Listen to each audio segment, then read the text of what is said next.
பாஜக மூலமா வந்தாலும் சரி, யார் மூலமா வந்தாலும் சரி, ஓபிஎஸ் அவர்களை ஏற்றுக்கொள்ள மாட்டேன் என்பதில் தெளிவா இருக்காரு. தினகரன் வந்து என்டிஏ கூட்டணியில சேர்க்கிறத பத்தி அதுலயும் வந்து இப்போ ஒரு முடிவு எடுத்திருக்காருன்னு நினைக்கிறேன். இனிமே நான் வந்து யார் யார் சேர்க்கணும்னு நினைக்கிறேனோ அவங்கள தான் சேர்த்துப்பேன்றது மூலமாக தினகரனே அவர் சேர்க்கறதுக்கான ஒரு முடிவுல இல்லைன்னு நினைக்கிறேன். ஸோ இனிமே கால் வந்து இனிமே பாஜகவுக்கு தான் இருக்கு. பாஜக அதை என்ன பண்ண போறாங்க?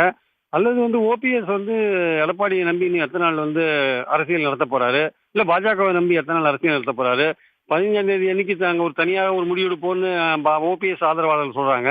ஓபிஎஸ் கேட்டா நாங்க அந்த மாதிரி எதுவும் சொல்லவே இல்லையே, தனி கட்சி அது மாதிரி தனி அமைப்பு எதுவும் சொல்லவே இல்லையேன்னு அவர் சொல்றாரு. ஸோ இந்த இந்த விஷயம் வந்து அதிமுக பாஜக கூட்டணியை பலப்படுத்துகிற ஒரு விஷயம் என்பது தினகரன், ஓபிஎஸ், சசிகலா போன்றவர்கள் வந்து மீண்டும் அதிமுக பாஜக கூட்டணியோட சேர்க்கிற மாதிரியான ஒரு விஷயத்தோட இணைத்து பேசுவது என்பது இந்த கூட்டணி வந்து சாங்கறதுக்கான ஒரு வாய்ப்பு இல்லாத ஒரு சூழலை தான் உண்டாக்குறத நம்ம பார்க்கிறோம். அதனால வந்து இந்த நிதர்சனமான இந்த உண்மையை வந்து ஓபிஎஸும் உணர்ந்து கொள்ள வேண்டும். தினகரன் ஆல்ரெடி உணர்ந்துட்டார். அவர் வந்து கிட்டத்தட்ட வந்து அவர் வந்து விஜய் கூட்டணிக்கு போறதுக்கான ஒரு முடிவில் இருக்கிறத நம்ம பார்க்கிறோம். ஓபிஎஸ் போன்றவர்கள் வந்து இன்னும் ஏதோ இபிஎஸ் வந்து அழைச்சு நமக்கு அந்த ஒருங்கிணைப்பாளர் பதவியை அப்படியே தட்டில் தாம்பாளத்தில் வச்சு கொடுத்துருவாருன்னு நினைக்கிறாங்க. அதுக்கான வாய்ப்புகள் கொஞ்சம் கூட இல்லை.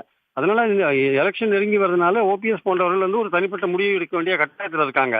தினகரன் அந்த முடிவில் வந்து தெளிவா இருக்காரு. அதே மாதிரி பாத்தீங்கன்னா முதல்வர் கேண்டிடேட் அப்படின்ற விஷயத்துல மறுபடியும் ஒரு தீர்மானத்தை வலியுறுத்தி போட்டிருக்காங்க. ஏன்னு பாத்தீங்கன்னா வந்து திருப்பி பேசும்பொழுது அமித்ஷா அவர்கள் சமீபத்தில் பேசும்போது என்டிஏ கூட்டணி ஆட்சி அமைக்கும் தான் பேசுறாரு தவிர அதிமுக ஆட்சி இந்த விஷயத்தையோ முதலமைச்சர் இபிஎஸ் என்பதையோ அவர் சொல்லல.